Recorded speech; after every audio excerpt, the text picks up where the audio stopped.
We had no idea at the time where we were going with this or how large it would ever be. I'm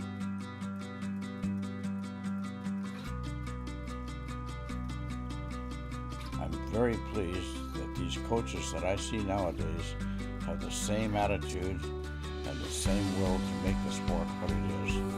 It's good for all the children.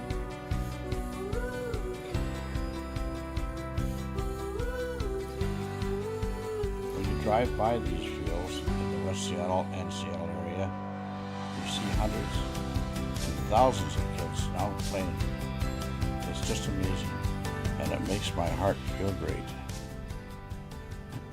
I was born and raised in Vancouver, British Columbia, and at that time we had very competitive soccer leagues, and I was able to start as a 10-year-old and continue on through till I was 19, playing in the junior program up there. Very good soccer and good coaching, good refereeing, and lots of training. In 1968, our three sons had grown up and wanted to become involved in junior soccer. Of course, at that time, there was no place for them to go. But we did have other friends that were here in West Seattle, and they were interested in the game the same as I was. We put the thing together at our home in the Admiral District and started formulating teams and getting it underway. The first three teams we had in West Seattle was a U8, a U10, and a U12. And Marge and I had a son playing on each team at that time. Starting in 1970, the club grew to 17 teams. By 1975, it was up to 30 teams, and it blossomed from there. We had a great support from all the mums and dads who enjoyed the game and were quickly learning the game, and this helped make the success of the West Seattle Soccer Club. The club can be proud of the quality of players they produced over the years. Our son Alan went on to play for Chico State University and won a national title there. He returned to Seattle and played for the Sounders of the old North American Soccer League. Our son Monty was a strong player for the club and played all 4 years for West Seattle High. Nancy McAlister was an All-American and two-time State Player of the Year when she led Lakeside High to 3 state titles. She was the captain of the U17 national team and a 4-year starter for the powerhouse Notre Dame and UCLA programs. Nancy and her sister Carmen were coached by their mother Karen. Carmen was also a title winner at Lakeside and later the captain of national champion Tufts University. She has returned to West Seattle and become a second-generation coach with the club. Ian Russell went on to play for the USL Sounders in the late 1990s. He won 2 MLS Cups with the San Jose Earthquakes, and after his playing days was a longtime assistant coach with the team. In 2017, he assembled the roster for the Earthquakes' new USL affiliate in Reno, where he is now the head coach. Our son Norm played on the West Seattle Hammers U14 team. This was the first West Seattle team to win a state championship. A teammate of his was Jimmy McAlister, one of the most heralded players our region has produced. He went on to play for the Sounders of the North American Soccer League and was called up to play for the U.S. men's national team. I started playing soccer in 1971 in West Seattle. One of the reasons was I went to Our Lady of Guadalupe High School, or grade school, which is in West Seattle, and they had CYO teams, and I just loved the game. I fell in love with it, and some gentlemen got together, including Joe Smith and others, and started West Seattle Youth Soccer Association. The second team was the West Seattle Hammers that I played on, coached by Denzel Miskell, and fortunately we were good enough to win the state championship against Lake Hills the first year. So that was my first experience, and Bobby Cowan and I, another friend from Our Lady of Guadalupe, were younger kids, and we got to play with the team, and it was just a fantastic experience. And our coach, Denzel Miskell, always made it fun. We were successful, we won games, but I can tell you what, we always had a great time. Well, through West Seattle, I was lucky enough to play at a high level, and there's some really good players. And our coach, Denzel Miskell, went on to the men's league, and some of the guys pushed me when I was 14 to go play in the men's league to find other type competition, and it wasn't really a plan, but I got to play with the men, and I learned a great deal about the game and about the game with a bunch of ethnic players. We played the Hungarians, the Seattle Greeks, the Norwegians, the Danes, and it was a real education into the game.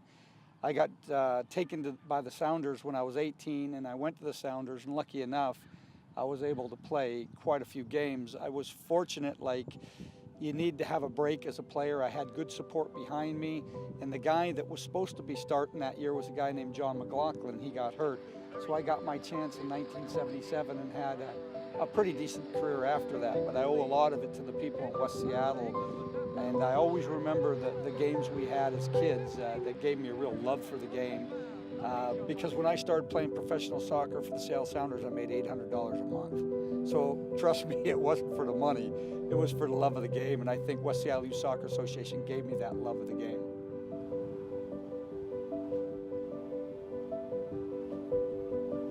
One of my goals in coaching youth soccer is giving back to my community and also paying back to wonderful coaches I had as a kid. I like to create community with the sport that I love, to introduce parents and grandparents to a new chapter in their kids' lives, and to connect them with their neighbors. For some of the parents, soccer wasn't around for them when they were growing up, so they too are learning a new sport. I'm grateful for the many volunteers over the past 50 years who helped establish our soccer club, who taught the game, who set the tone for how we want to coach the kids, helped train the officials, provided beautiful uniforms, and even organized a cleat exchange program. For what the club charges and what the families get in return, I think it's a tremendous value. I feel the club has given us a wonderful stage for our kids to play and grow.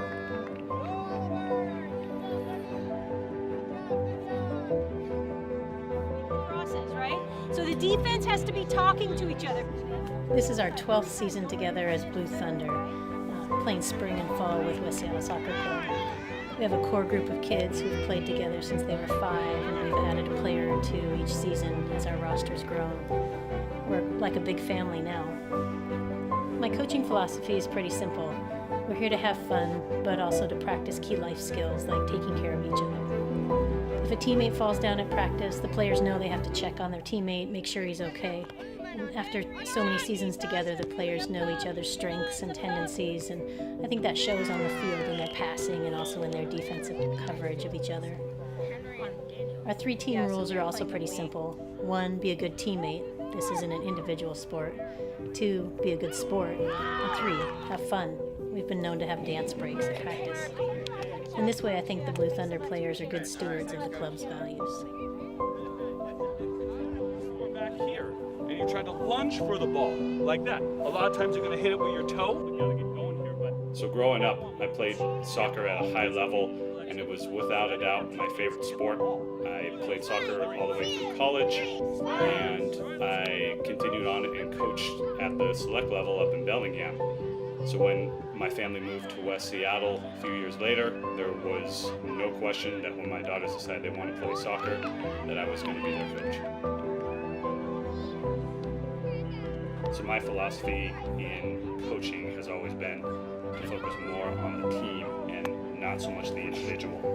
A couple of examples of that are how we really focus on building out of the back and building up the line with passing instead of dribbling, and also really focusing on positioning on the field. And the girls seem to be getting it at this point, and they are having a great time, and they just get better and better, and it's been a joy to watch.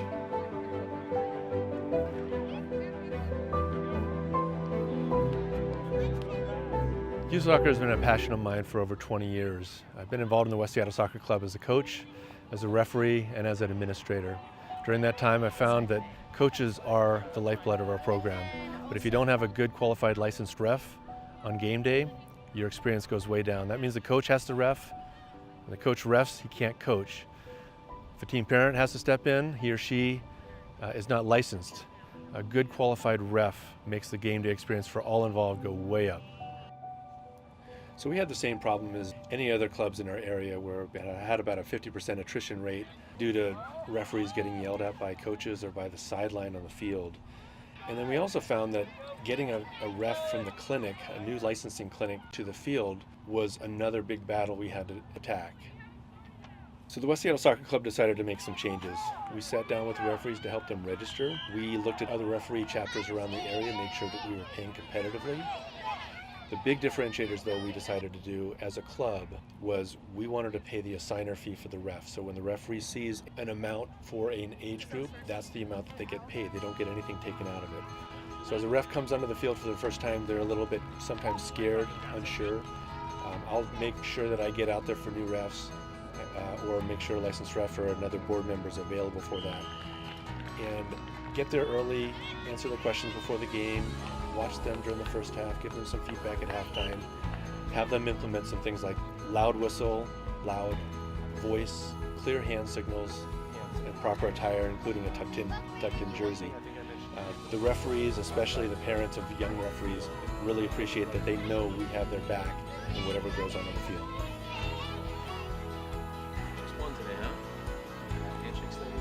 Reffing for me is all about creating a great player experience. Keeping the players safe and having them play within the rules is really important, but ultimately for me, if I've done a great job as a referee on a game, everybody leaves that field happy, having had a good time. Likewise, coaching is all about creating the great player experience. I've had the fortune to be able to coach my daughter from kindergarten through high school, and the bond that's created through that is incredible. I'd recommend it for anybody.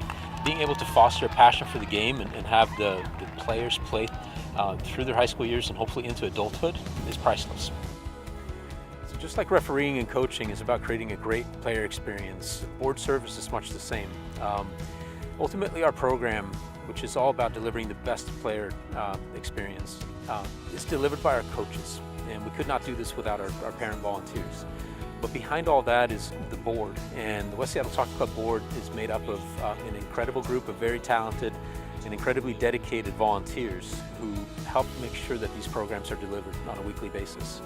The board works hard, working with our governing bodies, our association, our club partners, city parks department, for instance, and it's working there with vendors to make sure that we can have access to field resources, great equipment, and scheduling games and referees to make sure that our program is the best youth soccer experience around. We're really working on 50 years of great history, where this club has started with 3 teams 50 years ago to now working this fall season with 159 teams and 1,768 players enjoying the game. And it's really satisfying to see that growth and development, making sure that we can prepare for the next 50 years and be good stewards of the resources that we have and really foster a passion and love for the game in the kids playing from kindergarten to adulthood.